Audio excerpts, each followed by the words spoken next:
Hello friend, नमस्कार। मैं हूँ संजय यादव। हमारे संजय यादव आदि ऑफिशियल चैनल में आप सबको स्वागत है, अभिनंदन है।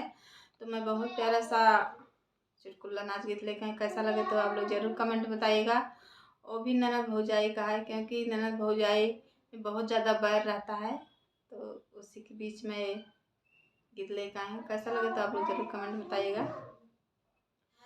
एक दिन उतना नदोइया ननद के चोरिया, एक दिन उतना नदोइया ननद के चोरिया, ननद के चोरिया, ननद के चोरिया, एक दिन उतना नदोइया ननद के चोरिया, एक दिन उतना नदोइया ननद के चोरिया। सोने की थाली में जेवना बनाया हूँ, सोने की थाली में जेवना बनाया। एक दिन जेवता ननदोइया ननद के चोरिया, एक दिन जेवता ननदोइया ननद के चोरिया।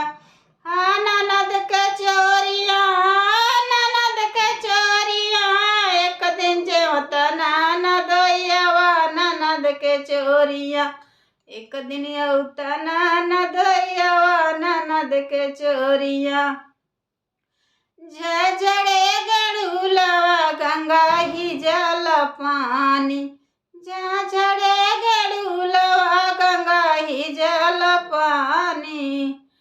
एक दिन घोटता ननदोइया ननद के चोरिया, एक दिन उता ननदोइया ननद के चोरिया, एक दिन उता ननदोइया ननद के चोरिया। लाची लवंग खैर बीरा हम लगवनी, लाची लवंग खैर बीरा हम लगवनी। एक दिन कुछ ननदोइया ननद के चोरिया, एक दिन उता ननदोइया ननद के चोरिया, एक दिन उता ननदोइया ननद के चोरिया।